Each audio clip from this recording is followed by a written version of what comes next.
viewers, my name is Shasta Garcia, and this is Shasta's Journey. And this show is all about my path to purpose, and along the way, I get to meet so many incredible people with stories that could teach, heal, or inspire one of you guys out there. And today, actually, Sissy is going to be sharing her glamorous life journey with us, and I'm excited for you guys to hear her journey of faith and just a little bit about her path to purpose. And let's just start off by just hearing a little bit about you, Sissy.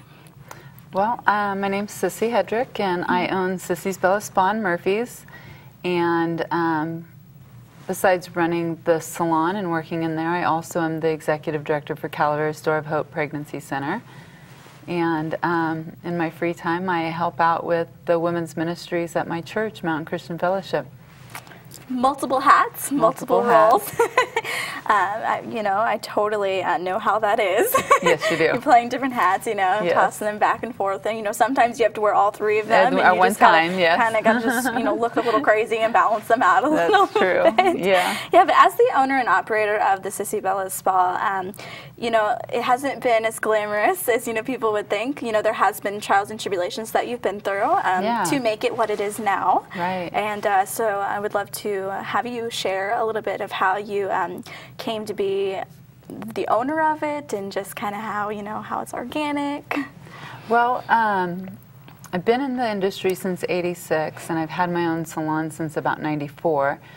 And through the years of doing nails and then doing hair, there was many illnesses and things that I fought with, and a couple times I ended up in the hospital, and I had a gallbladder surgery, and come to find out when I turned 40 that I was completely allergic to the chemicals. And so all of the physical aspects that I was dealing with internally were due to the chemicals in the salon. So I sold my business and walked away from it for about 4 years, until one day one of my friends called me and said, I found this salon in Montclair, and they use all organic products, and I actually made an appointment and went and had my hair done just to see what it was like, and it's great. And she said that then later she sent her daughter to go get her hair done there so she could, and we just went from there. And within about 4 months I had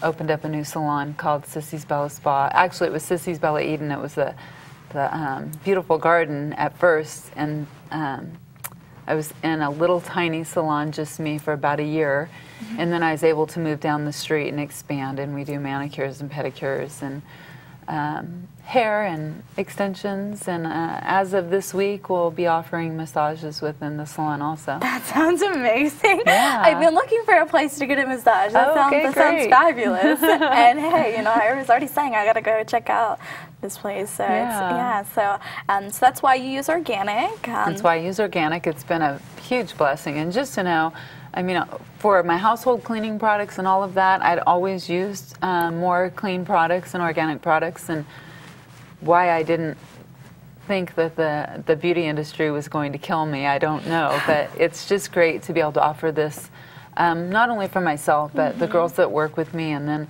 also my clients. Just being able to know they're coming into a completely clean environment. It's not, well, we use some organic and some not. And, so we don't do acrylic nails or anything like that. We just stick to manicures and pedicures and keep it clean. Yeah, I really, really like that. How do you think that the organic aspect can help others, and why would you suggest organic? Well, a lot of people these days have a lot of different illnesses and crazy illnesses, and rheumatoid arthritis and cancers, and all of those things. The doctors are telling you to stay healthier and eat cleaner and get the chemicals out of your house. So we get the chemicals out of our house, but then we continue to get our hair colored. And I don't want to stop coloring my hair. That's fun. So just for women being pregnant and wanting to have a cleaner environment during their pregnancy, and women who have asthma, I suffer with asthma, and just being able to be in that clean environment and knowing that I am contributing to their health and their beauty, and not just their beauty, and then silently, killing them with the product that's coming, the fumes that are in there. Because a lot of times people think, well, my hands are fine, and you know, I don't see any physical aspect, but then they think they have things like fibromyalgia. I know I had thought at one point I had fibromyalgia and some arthritic and lots of joint pain. And when I got rid of the chemicals and started doing things differently, that started going away. So I'm going to have to ask you about organic products, just, you know, like people who buy from the drugstore and things like that. There's probably like multiple things that are in those products there. So where do you get your products from? Well, I order my products from a company on the East Coast. Is where I get the majority. I also carry, I carry a vegan line, so it's not certified organic, but a lot of times a cleaner line, you know, just going through that process of certifying. But I use vegan products and organic products. So, but like for myself and when I'm washing my face and doing all of those things, I get my products actually from Sierra Hills Market and their natural food. You know, they carry a lot of great products in there, so. Yeah, that's awesome. Yeah. I love how you took just, you know, a bump in your path to purpose. You know, you were so passionate about beauty and everything, and then, you know, it was slowly killing you, and just to see that you turned it all around, and now you're taking that and you're going to impact, you know, multiple people. Right. So, and that's really exciting. And you also are a part of the Door of Hope. Right. And that's a huge aspect within your life as well. And that's another thing that you turned around and you're like, I'm going to help. And that's what I really love. So I would love for you to share how you got started with Door of Hope and why you were inspired to be a part of it. Well, that story goes back like 20 years or so. One of my girlfriends, it was her vision, Sherry Nichols, and I'd come alongside her for several events and trying to help her raise money for Door of Hope. And so I always knew about it, and I always liked to be a part of it. But as my daughter was growing up, I would serve on the school board at Christian Family Learning Center, and I worked with Youth for Christ out of San Andreas in Calaveras County for a long time. And I've just kind of gone from one volunteer thing into the next, you know, wherever the Lord would lead me at the time. And when my daughter was in high school, I was helping out with Sober Grad Night. And so I was a coordinator for the Bret Hart Party for a few years, and then I was also serving on the board for the Sober Grad Night Foundation. And at the time, I knew the next thing I wanted to do was to be a part of Door of Hope. And so when Adriana graduated from Bret Hart, I helped out with their banquet. I actually emceed their banquet, and I had done that a couple times. I had been a banquet speaker once for them and emceed the banquet a couple times. And then the timing it wasn't working out for whatever reason. And I remember it was in February, end of January or so, one of my clients said, you know, I haven't heard you talk about Door of Hope. I thought you were going to start volunteering there. And I said, I know, I did the banquet and it just hasn't worked out for whatever reason. And I said, but I need to pray about that because I still really want to get involved with Door of Hope.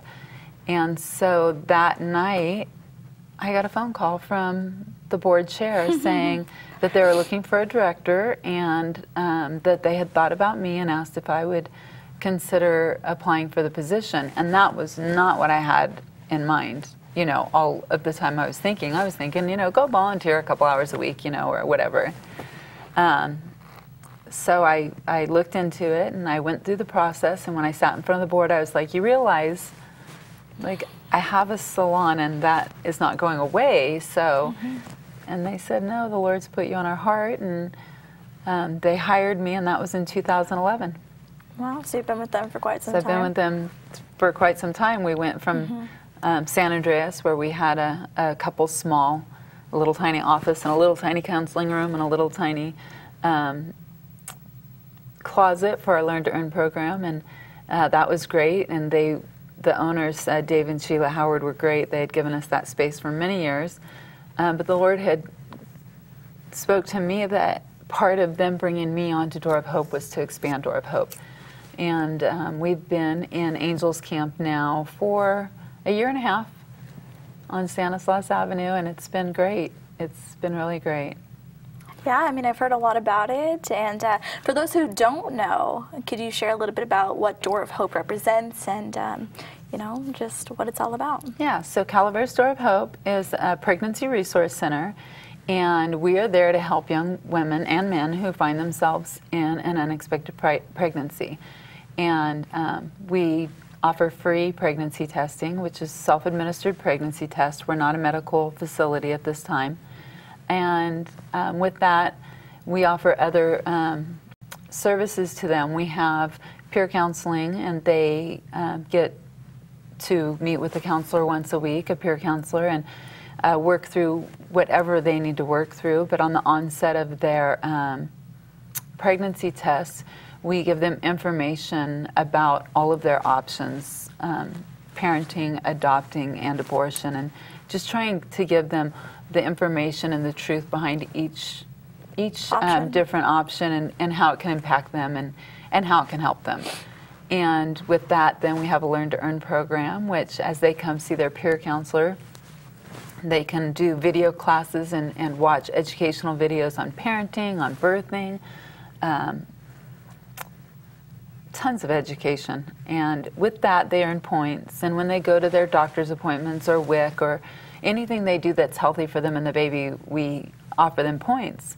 And then with their points, they get to go to our resource closet, and we have anything from diapers and baby bottles, formula, food, clothing, furniture, cribs, strollers, car seats, whatever items they need. And so, in essence, they're not just coming for just free stuff. When they come, they get great education, and with that, they get to take stuff home. Mm-hmm.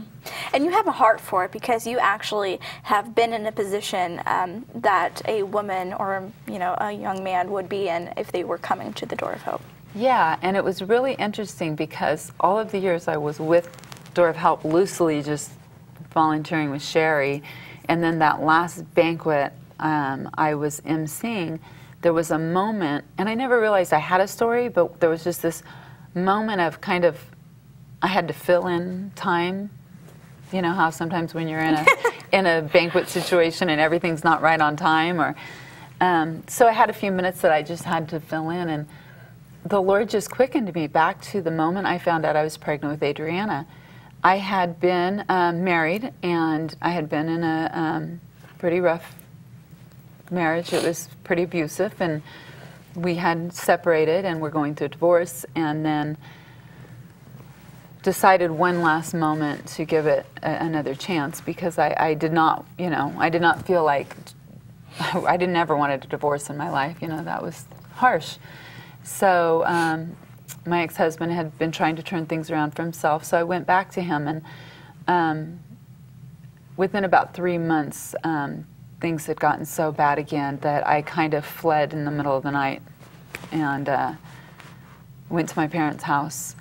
And that was in May, and in September I went to a family planning clinic that was in Calaveras County, down at the county offices, and just went in for a yearly physical and all of that because I didn't have insurance at the time. And when the doctor came in, she was walking around the exam table, and she just laid her hand on my stomach as she walked around, and she stopped and she said, "Honey, you're pregnant." And I said, "I can't be pregnant. I haven't even been with my husband since May." And I was not that calm about it. I was a little more like, "What are you talking about? I can't be pregnant." And she's like, "No, I'm pretty sure." And she felt my stomach, and she said, "Let's do an exam. I'm pretty sure you're about 6 months along." And it wasn't quite that far. It was 4.5 months, but I was in shock as she's telling me this. And she put her hand on my knee and she said, "Don't worry about it. We're going to take care of this right away." And I said, "What do you mean?" And she said, "You need to go have an abortion." And I said, "I'm not having an abortion. I'm 25 years old. I've been married for 3 years, and I was never able to get pregnant. I'm having a baby." She said, "You cannot have this child. You need to start your life new. You've been through a traumatic experience, and you need to make a clean break, and you cannot have that. I need you to fill out this paperwork, and we're going to set you up an appointment right away so you can go and take care of this." And I was adamant, and I got up and said I needed to leave and that I was not going to have an abortion. And she stood between me and the door and was like, I am sorry, but you need to do this. You don't understand what you are going to do to your life if you have this child. And I just remember, I don't even remember leaving the building. I just remember feeling like I was running for my life. Like I had, you know, just a few months before leaving my house, you know, running for my life in the middle of the night. Now I'm running for my life in the middle of the day from a doctor telling me I have to have an abortion.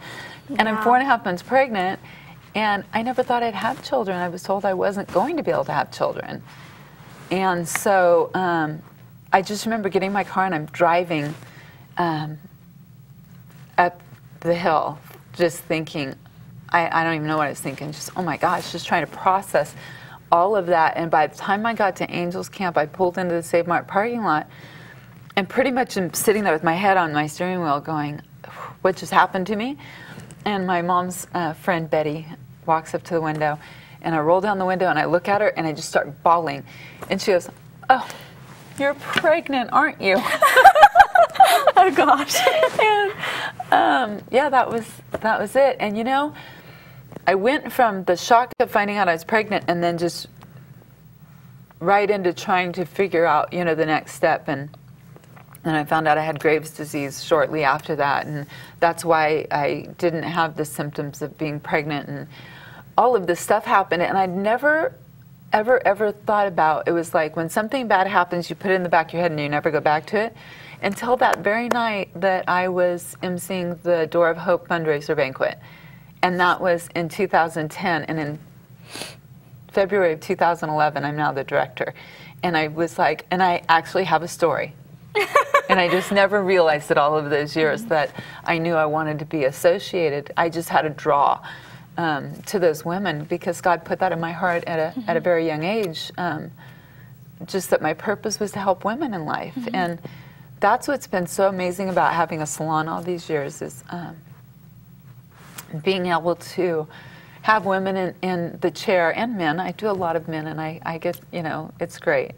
But those women can sit there and just breathe and let it out and share, and they know that it's in confidence, and I'm able to just minister and love on them during that time, and be a confidant and an encourager, and empower them to now go out and go do it. You've got this, you know, and they're cheerleader, and so that's been great. So it's been really nice.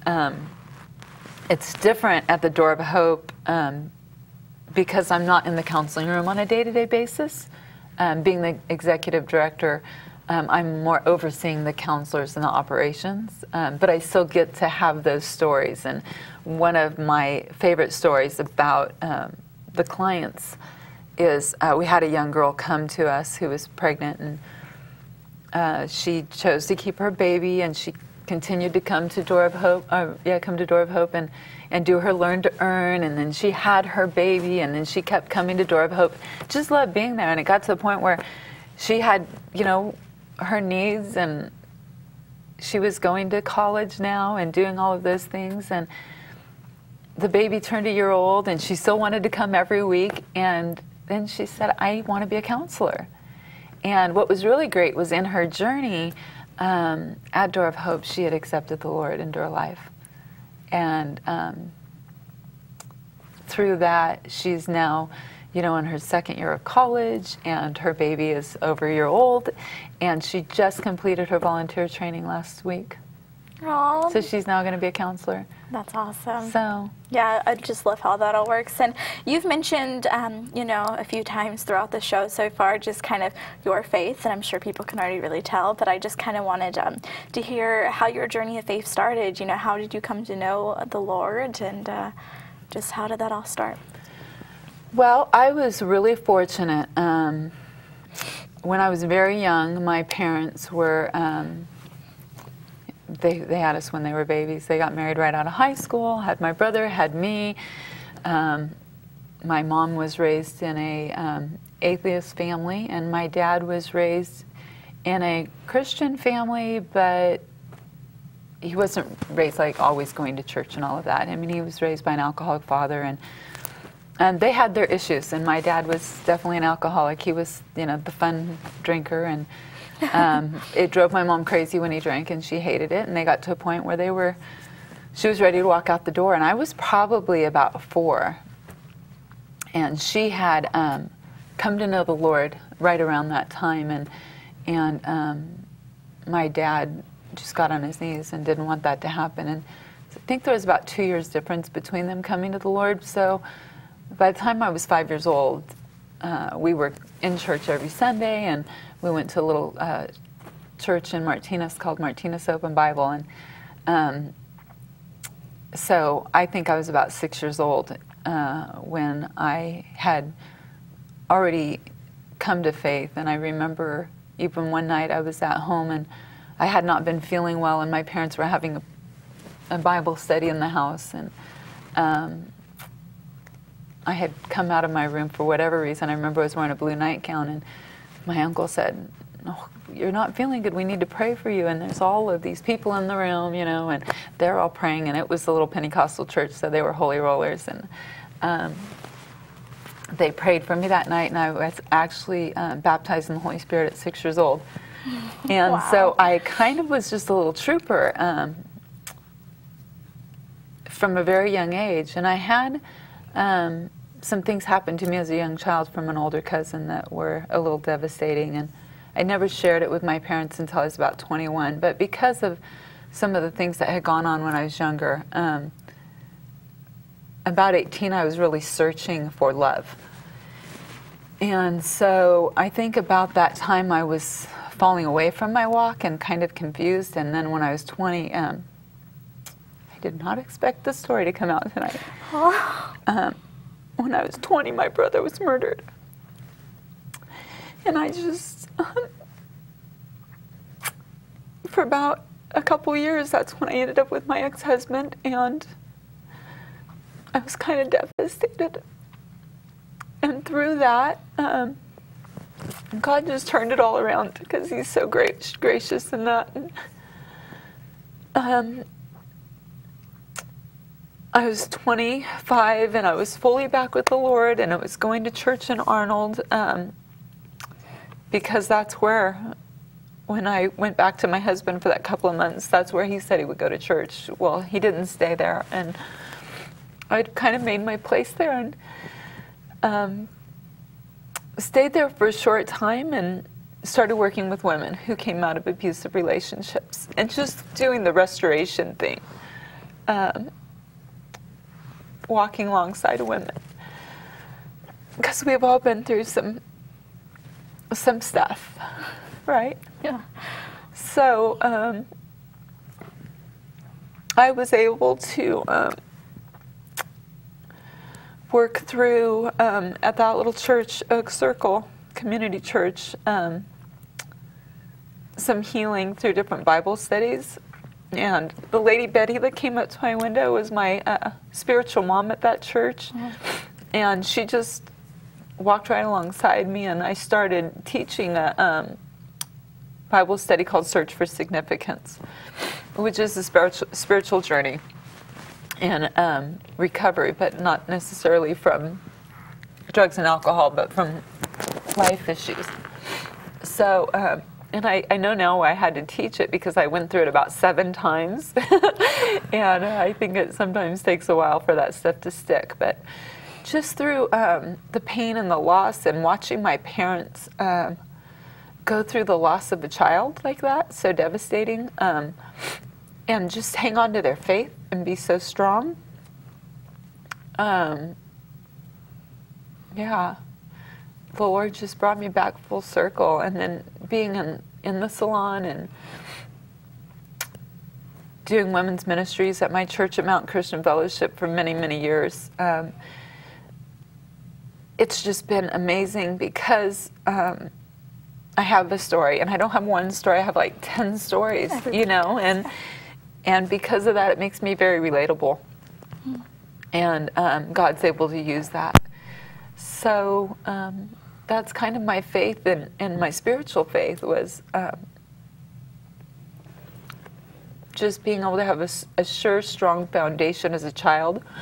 So when I hit bumps in the road in my late teens and early 20s, the comeback was there. I mean, it was just, the Holy Spirit was in my heart, and God was just guiding me through that whole thing and allowing me to walk through some pretty deserty places and come out of it, and know now when I minister to women, sometimes the hardest thing for people to, or the hardest person for people to forgive is themselves. And just being able to share that redemption story, and just how Christ just wants to sanctify us and build us up. Yeah. And draw us near. When you were just talking, I just kept hearing you are an overcomer. Everything about you, you are an overcomer. And everybody that's watching can be an overcomer. Oh, yeah, definitely. Yeah, Definitely. conquer anything. Yeah. Yeah, so. I'm not a mess. No, you look flawless. Okay. Yeah. I was actually praying before the show that anything and everything that we were speaking would just be what he wanted. So. Yeah. And I guess that's what happened. Yeah. Yeah. What would you like to share with people just to encourage them to come check out your spa and to feel beautiful, and just encourage them to feel loved, and maybe just why they should share their story?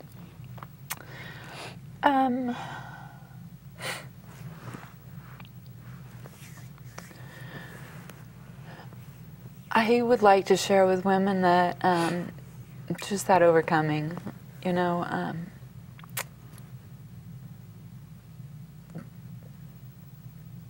there is a point in our lives where we get to that sometimes we don't know how we can forgive ourselves, and we say we know God forgives us, but we can't forgive ourselves. But because God forgives us, we have to forgive ourselves. Mm-hmm. And if we don't forgive ourselves and experience that grace and allow God's grace to come upon us, then we're never fully able to move forward and fully overcome. And the gift He gives us of grace is so amazing. And walking through that, forgiving, you know, the people that have hurt us, and getting through the different things, but not letting go of it ourselves, we're just carrying a weight on us. And if somebody's having trouble getting to that point of forgiving themselves, reach out to another woman. Mm-hmm. Reach out to me. Reach out to you. Reach out to somebody that you feel comfortable with, and just share that. I think just saying it out loud, saying, you know, I've been through this, and, you know, I've been through the recovery of it, but I don't forgive myself. I fully don't forgive myself, and I need to. And then just having that person be able to be your supporter, your cheerleader, your prayer partner, just getting you through it, because it's very important. And going to the salon and having your hair done is always a good way to make yourself feel better, I must say. Wow. Thank you so much, Sissy, for being a part of Shasta's journey and for sharing your story. I know that it taught, healed, or inspired many out there, and I just want to encourage you and to tell you guys that you guys are overcomers, and you guys have amazing stories that should be celebrated and heard and acknowledged, and that you are loved. So I want you guys to go check out Facebook, Shasta's Journey, go check us out on YouTube, and go to shastasjourney.com, and I hope that you guys go share your stories. Have a blessed day, guys. Bye-bye.